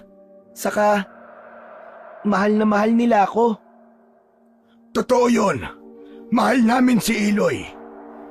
Ang laki na niya, hindi ba? Saka, masaya na ako kasama sila. Kaya, pasensya ka na, Awu, kung di na ako pwedeng sumama sa inyo. Pero, salamat talaga sa pagbisita mo. Saka sa pagliligtas mo sa amin sa mga halimaw na yon. Mga aswang ang nilalang na yon, Iloy. Sila yung sinasabi ko na may masamang balak sa atin. Pero dahil sa mga asong lobo, hindi nagtagumpay ang mga aswang sa kanilang plano. Awu, maaari na kayong bumalik sa gubat. Huwag kang mag-alala. Ayos na ayos lang ako dito. At kahit anong oras, pwede mo akong bisitahin. Tila naunawaan ng asong lobo ang mga sinabi ni Iloy. Bagamat may lungkot sa muka, ay umalis ang hayop upang bumalik sa gubat. Tanggap ng asong lobo na nagpalaki kay Iloy ang pasya ng batang lalaki. Samantala, sa pagbabalik ni na Herminio sa kanilang kuta, ay nagwawala ito sa galit, sanhi ng kanilang naging kabiguan. Paanong nagkaroon ng mga asong lobo sa lugar na yon? At talagang ipinagtanggol pa ng mga pesting hayop na yon ng mag-asawang Alberto at Epang. Hindi pwede ito, hindi pwede ito! Nabigo ang aming plano. Dahil sa mga pakialamerong hayop na yon, may mga kakampi palang mga asong lobo sina Alberto at Epang. Paanong nangyari yon? Palaisipan kay Herminio ang pagkakaroon ng mga asong lobo sa lugar ni na Alberto na naging dahilan ng kanilang kabiguan, sapagkat hindi kinaya ng mga aswang ang mga mababangis na hayop. Pero natitiyak kong hindi sa lahat ng pagkakataon ay naroon ng mga asong lobo na yon. Baka nagkataon lamang. Kaya hindi pa tapos ang laban. Humanda ka, Alberto. Dahil babalikan ka namin. Hindi kami titigil hanggat hindi namin nakukuha sa iyo ang pambihirang bato. Samantala, pagkatapos ng mga naging pangyayari na nasaksihan ni Alberto at Epang, ay naging panatag na ang kanilang mga damdamin. Nakatitiyak na silang hindi basta mawawala sa kanila si Iloy. Hindi na ito babalik pa sa gubat. Pinatunayan yun ng bata nang makita niya ang asong lobo na nagpalaki sa kanya. Bagamat mahal ng bata ang asong lobo na tinawag niyang si Awu, ay pipiliin pa rin nito na sila ang makasama. Iloy, apo! Salamat, ha! Pinasaya mo kami ng Lolo Alberto mo, Iloy. Bakit po? Si Awu at mga kaibigan niya po ang nagligtas sa atin. Hindi po ako. Alam ko, Iloy. Pero nakita ko na pinili mo kami ng Lola Epang mo. Hindi ka sumama kay Awu para bumalik sa gubat. Hindi naman po ako hayop, Lolo Alberto eh. Abay, oo nga naman, Alberto. Tama ang apo mo. Dito sa kapatagan, kung saan naroon ng mga tao, dito siya nababagay. At kami ang pinili mo makasama, Iloy. Opo, pero mahal ko rin naman po si Awu. At alam ko na iintindihan po niya ako. Saka sinabi ko po sa kanya na di niyo po ako pinababayaan. Malungkot po siya nang umalis, pero okay lang po sa kanya na maiwan na po ako sa inyo, Lolo Alberto. Hindi ko rin inaasahan ang ginawa nila. Kung hindi dumating ang mga asong lobo, inatake na sana tayo ng mga aswang. Ibig lang sabihin, Alberto, baka matagal nang nagbabantay sa atin ang mga asong lobo. Dahil sa ating apo na si Iloy. Pwedeng ganun na nga. Hindi nila pinababayaan ang apo natin. kahit wala na siya sa gubat. Lolo Alberto, sandali lang po. Yung mga aswang po na nakaharap ni na Awu, baka bumalik po sila. Naisip ko na rin yan, Apo. Dahil nabigo sila sa kanilang plano. Kaya sigurado akong naghahanda sila sa ikalawang pagsalakay. Dapat po maghanda po tayo. Pero alam ko po, hindi po tayo pababayaan ni na Awu. Mukhang tama si Iloy. Nariyan lagi ang mga asong lobo para protektahan ang apo natin. Minsan pa ay tinipon ni Herminio ang mga kauring aswang upang muling bumuo ng kanilang plano. Makinig kayo. Hindi tayo dapat sumuko hanggat hindi natin nakukuha ang pakay natin kina Alberto at Epang. Babalikan natin sila. Pero hindi tayo maaaring bumalik sa bahay nila dahil sa mga asong lobo na nakikialam sa ating ginawang pag-atake. Ano ba naiisip mo, Herminio? Paglalako nila ng kanilang produkto, saka natin haharangan si Alberto. Pero wag natin siyang hayaang makapagpalit ng anyo upang hindi magkaroon ng bisa sa kanya ang pambihirang bato. Dapat may dala tayong pampahilo upang mawalan siya ng malay at malaya natin siyang may uwi dito sa ating kuta. Sige, pag-aaralan namin yan kung paano gagawin. Kailangan sa lalong madaling panahon dahil mahalaga ang bawat sandali. Tutal, tinalikuran na nila ang pagiging aswang. Kaya dapat hayaan niyang tayo na ang makinabang ng batong taglay niya na makakapagpalakas ng ating pagkaaswang. Yun nga lang, pilit pa rin nilang ipinagdadamot yon. Kaya kung ayaw nilang ibigay sa maayos na paraan, dadaanin natin sa marahas na paraan. Agad na ngang ikinasa ng grupo ng mga aswang sa pangunguna ni Herminio ang ikalawang plano. Kabisado na niya ang lugar na madalas pinupuntahan ng mag-asawang Alberto at Epang. Kaya naman hinati nila ang kanilang grupo upang maging madali ang kanilang plano. Nang pagkakataong yun na naglalako ng kanilang paninda sina Alberto at Epang, ay hindi nila kasama ang batang si Iloy.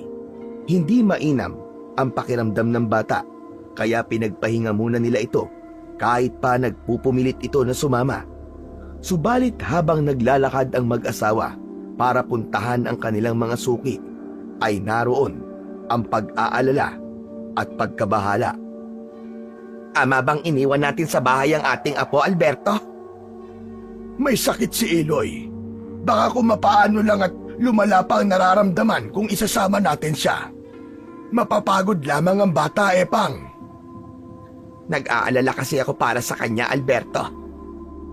Alam kong walang masamang mangyayari sa kanya. Nakita mo naman siguro kung paano nilabanan ng mga asong lobo o mga aswang dahil nag-aalala sila sa kaligtasan ni Iloy nang paikutan tayo ng mga aswang na yon. Kaya kahit iwan natin sa bahay ang ating apo, natitiyak kong ligtas siya roon. Walang mangyayaring masama sa kanya. Magtiwala ka sa akin. Natatakot lang kasi ako. Baka mawala si Iloy. Hindi yun mangyayari, Epang. Sa kabuo rin ng paniniwala ko sa pangakong sinabi ni Iloy na hindi niya tayo iiwan. Patuloy sa pag-uusap ang dalawang matanda habang naglalakad upang puntahan ang kanilang mga suki. Wala silang kamalay-malay na may mga matang nakasubaybay na sa kanila kanina pa. Upo na nga muna tayo, Alberto. Napapagod na ako. Masakit na ang aking mga binte. Ako man, kaya magpahinga na muna tayo sandali. Ay, Diyos ko. Teka, bakit ganun? Ang alin, Alberto? Iba ang pakiramdam ko. Huwag mong sabihin may kung ano ka na namang nararamdaman. Bago pa sagutin ni Alberto ang sinabi ni Epang, ay lumapit sa kanila ang grupo ng mga tao na nun lang nila nakita. Subalit ramdam nilang mga aswang ito kahit pa nasaan yung tao. Bago pa nakakilos ang dalawang matanda, ay may itinakip sa mukha nila ang mga ito. Isang kapirasong tela na may nakakahilong kemikal, dahilan upang mawalan ng malay ang mag-asawa. Lupaypay na muntik nang matumba ang mga ito, subalit nasalo agad. Binuhat nila ang mag-asawa upang dalhin sa kanilang pinagkukutaan. Walang pagsidlan ng kasiyahan si Herminio nang makitang tagumpay ang mga inutusan niya. Magaling, magaling, magaling. Mahusay ang inyong ginawa. Kayo lang pala ang makakapagdala sa dalawang yan. Sinabi ko naman sa'yo, di ba? Kapag kami ang kumilos, tsaka'y may magandang resulta. Tinitiyak nyo bang nakagapo sa mga yan? Kapag nagkamala yan at naging aswang, hindi natin kayang kontrolin ang maaari nilang gawin. Huwag ka magalala. Ginamitan namin sila ng panali na hindi kayang mapatid ng kahit na sinong aswang. Hintay ni na Herminio na magkamalay ang dalawang matanda. Ganun na lang ang pagtataka nila Alberto at Epang nang makita nila si Herminio. Ikaw pala may kagagawa ng lahat ng ito, Herminio. Oo, at wala nang iba pa, Alberto. Hindi ko na itatanong kung anong kailangan niyo sa amin, dahil alam ko na kung ano yon. Ang pambihirang bato. Yun ba ang dahilan, Herminio? Tinatanong pa ba yan? Sabi nga ni Alberto, alam na niya ang dahilan. Nagsasayang lamang kayo ng panahon dahil kahit na ano pang gawin nyo, hindi ko ibibigay at ipagkakatiwala sa inyo ang bato. Ibigay mo na lamang sa amin para tapos na ang problema at palalayain namin kayo mag-asawa. Yun lamang ang tangi namin kailangan. Wala na sa akin ang batong kailangan nyo. Napatitig si Epang sa asawa. Hindi niya mawari kung totoo ba ang sinasabi nito dahil wala naman itong nabanggit sa kanya. Huwag mo na kaming ululin, Alberto. Gusto mong paniwalaan ka namin? Hindi ako hangal para maniwala sa'yo. Ibigay mo na ang batong kailangan namin. Pagkatapos nun, malaya na kayo. Isa pa, hindi mo na yung kailangan dahil tinalikuran nyo na ang pagiging aswang. Ba't ipagnadamot nyo pa yun? At hindi na lang ipasa sa amin? Dahil ayokong gamitin nyo sa inyong kasamaan at pag-aasik ng kadiliman. Ang gusto ko ay maging katulad namin kayo. Piliing magbago at hangarin ang katahimikan. Tama na. Tama na ang kasamaan at pagpapaalipin sa kadiliman.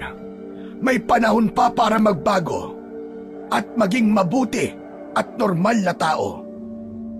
Hangal ka, Alberto.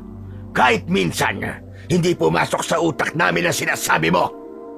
Dahil hindi namin gagawin ang gaya ng ginawa mo. Hindi namin isusuko ang pagiging aswang. Dahil masaya, maging masama. Baliw ka na. Baliw ka na, Alberto. Hindi ka namin tutularan. Bibigyan ka pa namin ng konting sandali upang makapag-isip, Alberto. Kaya iiwan muna namin kayo ng asawa mo. At sa pagbabalik namin, ay inaasahan kong nakapagpasya ka na ng tama. Iniwan ng grupo ni na Herminio ang mag-asawa. Samantala, nakakunot naman ang noo ni Epang na nagtanong sa kanyang asawa dahil di pa rin ito makapaniwala sa sinabi ni Alberto kanina. Biro lang ba yon, Alberto?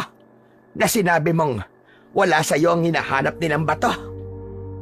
Walang dahilan para magbiro ako, Epang. Saka kung nasa akin yon, may nagawa na sana ako para makatakas tayo rito. Tama ka. Yun din nga ang iniisip ko. Abay, kung wala na sa'yo ang bato, nasaan? Na kay Iloy. Ano ka mo? Ipinasa mo sa apo natin? Kaya ba siya nagkasakit? Oo. Tama ka, Epang. Nanibago ang katawan niya nang ipasa ko sa kanya pambihirang bato. Pambihira ka, Alberto. Bakit mo ginawa yon? Tiniyak ko lang ang kaligtasan ng apo natin, Epang. Sabi ko nga sa'yo, laging may nagtatangka sa buhay natin. Ayokong idamay nila si Iloy. Kung nasa kanyang bato, matitiyak natin ang kanyang kaligtasan. Isa pa, may kutob akong gagamitin nila si Iloy laban sa atin. Kaya lihim kong isinubo sa kanya ang bato. Kung sa bagay ay tama ka, maililigtas ng pambihirang bato si Iloy sa mga aswang na may magtatangka ng masama sa kanya. Samantala, umiiyak na si Iloy na nag-iisa sa bahay. Gabi na ay wala pa ang kanyang lolo Alberto at lola Epang. Alam niyang hindi ganun ang kanyang lolo at lola. Pagdating ng gabi ay kasama na niya ang mga ito. Subalit naiiba ang pagkakataong yon. Patuloy ang pag-iyak ng bata. Ang tunog ng paghikbi ng bata ay tinangay ng hangin at umabot yon sa kinaroroonan ng asong lobo. Matalas ang pandinig at pakiramdam ng asong lobo, kaya agad itong kumilos at pinuntahan ang kanyang mga kasama.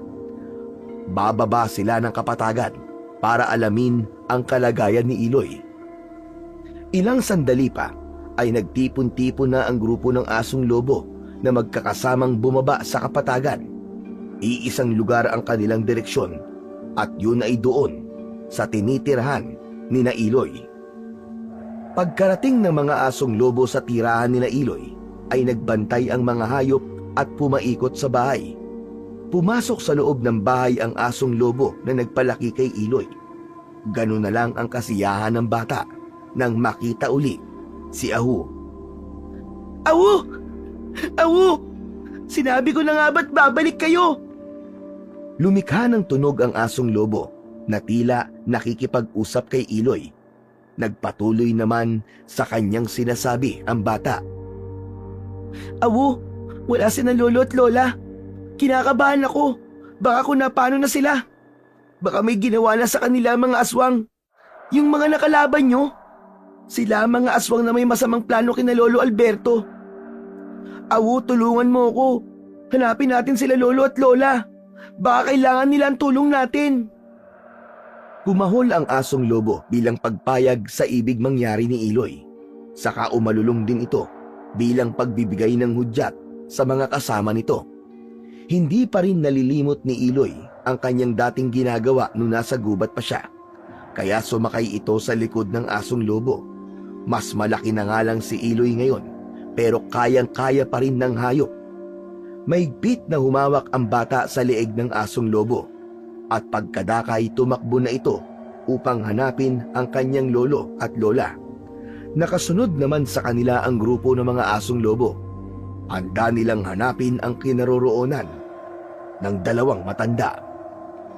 Samantala, tapos na ang oras na ibinigay ni Herminio upang makapagdesisyon si Alberto. Muli ay hinarap nito ang dalawang matanda. Siguro naman, meron ka ng tamang desisyon, Alberto. Hindi pa rin nagbabago kung ano man ang sinabi ko kanina, Herminio. Wala na talaga sa akin ang pambihirang bato na hinahanap nyo. Talagang nagmamatigas ka pa rin, Alberto. Sinasabi ko lamang kung ano ang totoo. Gusto mo pa yatang magkasubukan tayong dalawa at masaktan ka. Kahit saktan mo pa kami ng asawa ko, hindi na magbabago yun. Herminio, di kaya nagsasabi ng totoo si Alberto? Totoo sinasabi ng asawa ko. Maniwala kayo sa kanya. Dahil kung nasa kanya pa rin ang pambihirang bato, hindi siya papayag na manatili kaming bihag dito. Napaisip bigla si Herminio dahil may katwiran si Epang. Nagtitiis ang dalawang matanda na magsilbing bihag samantalang kayang-kaya ni Alberto na labanan sila. Ang maging aswang at gamitin ang batong magbibigay ng pambihirang lakas at kapangyarihan. Kung talagang wala sa iyo ang pambihirang bato, nasan yun? Kanino mo ibinigay? Alam kong hindi mo yung basta-basta itatago lang o itatapon. Dahil kung itatapon mo yon, makukuha yun ng maligno. Hindi mo na kailangang malaman pa, Herminio. Talagang matigas ang ulo mo, Alberto. Wala kang makukuha sa akin, Herminio. Kung wala pala kaming mahihita sa inyo, para sana't binuhay pa namin kayong dalawa, kayang-kaya na pala kitang patayin dahil wala na sa'yo ang bato. Natahimik sina Alberto at Epang dahil posibleng yun na ang kanilang katapusan. Samantala, natuntun na ng mga asong lobo ang pinagkukutaan ni Herminio. Matapang ang amoy ng mga aswang, kaya agad nilang natagpuan yun. Sinundan lang nila ang amoy nito. Alam ng mga asong lobo ang amoy ng mga aswang dahil nakasagupa na nila ang mga ito. Kung ganon, nasa loob ng lugar na yan sina Lolo Alberto at Lola Epang. Awu, ililigtas natin sila. Tumango ang asong lobo bilang pagtugon sa sinabi ni Iloy. Samantalang ang mga kasama nito ay naghihintay lang ng hudyak upang sumalakay. Sa loob ng kuta kung saan ay bihag ng mga aswang ang dalawang matanda, handa na si Herminio na ibigay dito ang parusang kamatayan. Alberto, wala ba tayong gagawin upang ipagtanggol ang ating sarili? Baguhin man natin ang ating anyo, maging aswang man tayo, wala na ring mangyayari. Mapapatay at mapapatay rin tayo. Isa pa, nagpasya na tayong isuko ang pagkaaswang, hindi ba? Hihintayin na lang ba natin ang ating kamatayan? Huwag kang mag-alala, Epang. Hindi tayo pababayaan. Abay, Nino! Maghintay ka lang. Alam ko at nararamdaman ko na ililigtas niya tayo. Biglang nagkaroon ng ingay sa labas ng pinagkukutaan ni Herminio. Kasunod ang alulong ng mga hayop na asong lobo. Anong ingay yon? Anong kaguluhan yon? Herminio! May sumalakay sa atin! Sino? Ang mga asong lobo na nakaengkwentro na minsan ng grupo natin. Narito sila, kasama ang batang alaga ni Alberto. Hindi maaari ito. Harapin ang mga asong lobo. Hindi pwedeng guluhin nila at lipunin tayo. Iniwan ni Herminio ang dalawang matanda upang tumulong sa pakikipaglaban kontra sa ginawang pag-atake ng mga asong lobo. O ano? Nakita mo na, Epang. Sabi ko naman sa'yo, hindi tayo pababayaan ni Iloy at ng mga asong lobo. Ililigtas ulit nila tayo sa ikalawang pagkakataon, Alberto. Matindi ang sagupaan na nangyari sa labas. Laban ng pangil sa pangil. Pangil na matutulis ng asong lobo. Laban sa pangil ng mga aswang gabunan. Sumisirit ang mga dugo at pumupulandit din ito sa bawat sagpang at kagat. Samantala, habang nakikipaglaban ang mga asong lobo sa mga aswang, ay kasama naman ni Iloy ang asong lobo na nagpalaki sa bata. Hinahanap nila ang kinaroroonan ng dalawang matanda hanggang sa matagpuan nila ito. Maraming salamat at dumating kayo, Apo! Akala ko'y katapusan na namin, Iloy. Tinulungan po ako ni Awu, Lolo Alberto, Lola Epang. Maraming salamat sa iyo, Awu! Humahol ang asong lobo. Samantala, kakalagan na sana ni Iloy ang pagkakagapos sa kanyang Lolo Alberto at Lola Epang nang may kamay na pumigil at humawak sa kanya. Si Herminio yun na biglang dumating. Hindi mo sila maaaring pakawalan, bata. At dahil nandito ka na rin, magkakasama-sama na kayo sa kung saan kayo nababagay sa inyong pagwawakas. Biglang naging aswang si Herminio at aatakihin ang dalawang matanda. Subalit sinunggaban siya ng asong lobo na sinakmal sa liig. Nahawakan naman ng aswang ang asong lobo at sinakalito. Nakita yun ni Iloy. Bugso ng kagustuhang matulungan ng asong lobo na kaibigan, kaya sinugod ng bata ang aswang. Hindi ito natakot man lamang. Bitiwan mo si Awu! Sa ginawang pagsugod ni Iloy ay ganoon na lang din ang pagtataka ng bata dahil nagawa niyang labanan ang aswang. Halos tumalsik ang ulo nito sa lakas ng pagkakasuntok ng bata. Kaya nabitiwan ng aswang ang asong lobo. Sinundan pa ni Iloy ang bumagsak na aswang at muling pinakawalan niya ang sunod-sunod na suntok hanggang sa halos Malagutan na ito ng hininga. Nagkatinginan ang dalawang matanda sa ginawa ng bata sa aswang. Abay, paano niyang nagawa yun, Alberto? Hindi naman ganun kalakas ang apo nating si Iloy. Sinabi ko nga sa'yo, Epang. Ipinasa ko na kay Iloy ang pambihirang bato. Hindi niya alam yon dahil natutulog siya nang isubo ko yun sa kanyang bibig. Nang matiyak ni Iloy na hindi na gumagalaw ang aswang, ay nilapitan niya ang kanyang lolo Alberto at lola Epang at kinalagan ito. Pagkakalag na pagkakalag ay agad silang lumabas ng lugar na yon na pinagdalhan sa dalawang matanda. Kasama na rin nilang lumabas ang asong lobo. Samantala, ang nangyayaring sagupaan ng mga aswang at asong lobo sa labas ay halos patigil na rin. May mga asong lobo na namatay dahil sa mga aswang, subalit higit na marami ang mga aswang na napatay ng mga asong lobo. Ang ilang aswang na buhay, subalit sugatan, ay tumakas na lamang. Umalis na tayo rito bago pa dumating ang ibang aswang na makakaalam ng nangyari dito. Tayo na, Iloy. Nagmamadali na silang umalis.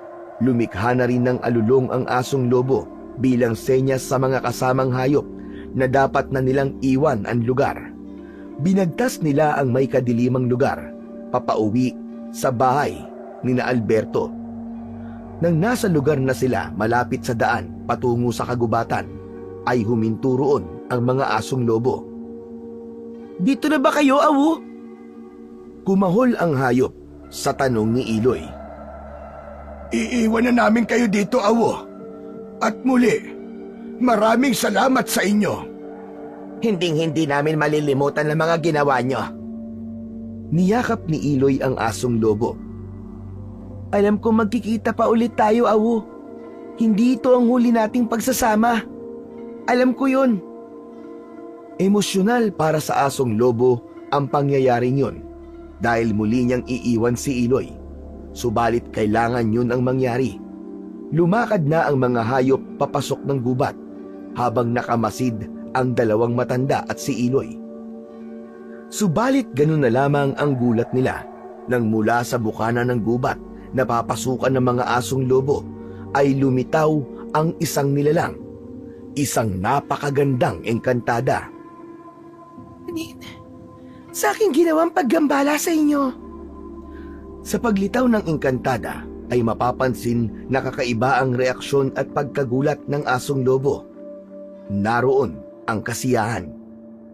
Asong lobo, alam kong ito na matagal mo nang pinakahihintay na pagkakataon ang magpakita ulit ako sa iyo. Gaya ng aking naging pangako, dahil ang muli kong paglitaw ay mangangahulugan ng isang magandang balita. Matamang nakikinig at nakamasid lamang sina Alberto, Epang at Iloy sa mga mangyayari habang nagsasalita ang engkantada at kausap nito ang asong lobo. Tapos na ang sumpa na ipinataw sa iyo dahil nagawa mo ang 3 mabubuting bagay na siyang magpapalaya sa iyo. Kaya ngayon, sa pamamagitan ko, ay binabawi ko na yon at ibabalik ka na sa dati mong anyo. Tapos na ang sumpa at paghihirap mo. Sa pamamagitan ng isang senyas ng engkantada, ay kitang-kita ni na Alberto ang unti-unting pagbabago ng anyo ng asong lobo. Naging tao ito at isang makisig na lalaki. Nakahubad ito na tila nahihiya sa kanyang kalagayan. Kaya sa isang senyas pa ng engkantada ay nadamitan ang lalaki. Hindi na ako magtatagal at inaasahan ko na magiging lubos na ang iyong kabutihan at pagbabagong buhay. Hindi ka nagagawa ng anumang labag sa batas ng kalikasan. Pagkatapos ng paalalang yun ng engkantada, ay bigla itong nawala. Humarap naman ang lalaki kina Alberto. Nagmamadaling lumapit ito at yumakap sa dalawang matanda. Nagtataka naman na nakatingin si Iloy. Hindi naman malaman ni na Alberto at Epang ang sasabihin. Dahil takang-taka pa rin sila sa mga nangyayari. Abay, sandali lang. Sino ka ba at bakit niyakap mo kami ni Epang? Ikaw naman, Alberto. Baka nagpapasalamat lamang sa atin dahil bahagi tayo ng malaking pagbabago sa buhay niya. Nakalaya na siya sa sumpa ng engkantada at ng bathala ng kagubatan. Ikaw talaga. Porkit magandang lalaki at matipuno ang pangangatawan na gusto mo na namang niyayakap ka. Abay, ganyan-ganyan din naman ako nung kabataan ko Kaya nga nagustuhan mo ko umamin ka. Tumigil ka na nga, Alberto. Abay, pagkatanda-tanda mo na nagsiselos ka pa. Nakakahiya dito kay... ano nga bang pangalan mo, iho? Wilson po. Ako po si Wilson. Wala po ba kayo napapansin sa leeg ko? Napatingin ang dalawang matanda sa leeg ni Wilson. Ganun na lamang ang panlalaki ng mga mata nina Alberto at Epang. Well, ganyan-ganyan din ang hugis pusong balat sa leeg ng anak naming nawala. Huwag mong sabihin, ikaw ang aming si Eloy. Ako nga po, inang. Ako ang inyong si Eloy. Natahimik at hindi agad makapagsalita sina Epang at Alberto. Subalit dahil sa sinabi ng lalaki, ay biglang napayakap ng mahigpit si Epang. Pumalahaw ng iyak at hindi niya yun nagawang pigilan. Maging si Alberto ay napaluha na rin na yumakap na rin kay Wilson. Sabihin, ikaw nga ang anak naming si Eloy. Tatang ako nga ito. Ako nga ang inyong anak.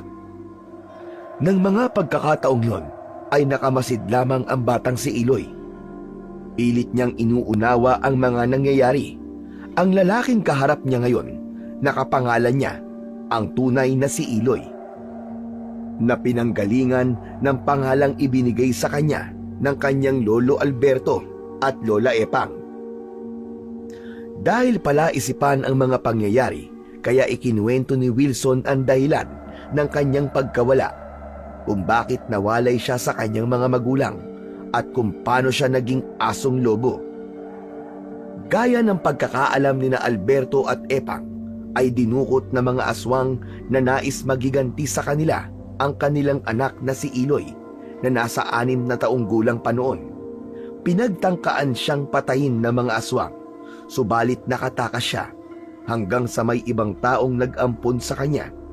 Hindi na rin kasi niya alam kung paano babalik sa kanilang bahay. Inalagaan at maayos na pinalaki si Wilson ng taong umampun dito. Dahil pagtutroso ang trabaho ng mga taong kumupkup sa kanya, ay yun na rin ang naging trabaho ni Wilson sa kanyang paglaki. Subalit sa trabahong yun ay may nalabag siyang batas ng kagubatan.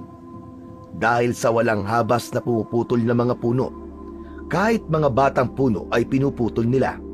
Nagalit ang bathala ng kagubatan, kaya sa pamamagitan ng isang engkantada ay pinarusahan siya sa pamamagitan ng isang sumpa. Ginawa siyang asong lobo na naging bantay sa gubat. Hindi na ito nakabalik pa sa kanyang pamilya. Ang pagkawala ni Wilson sa gubat ay labis na ikinalungkot at ikinasama ng loob ng kanyang asawa.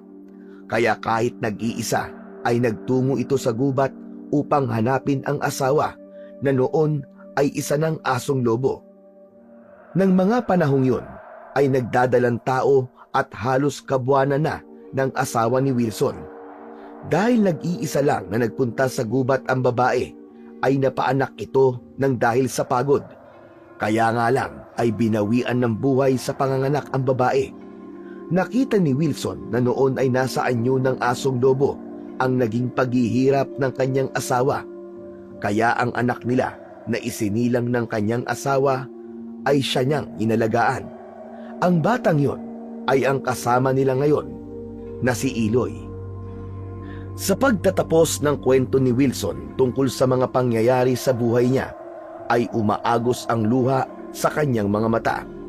Maging sina Alberto at Epang ay hindi rin napigilan ang pag-iyak, lalo na nang malaman nila na ang batang kinuha nila sa gubat ay tulay pala nilang apo.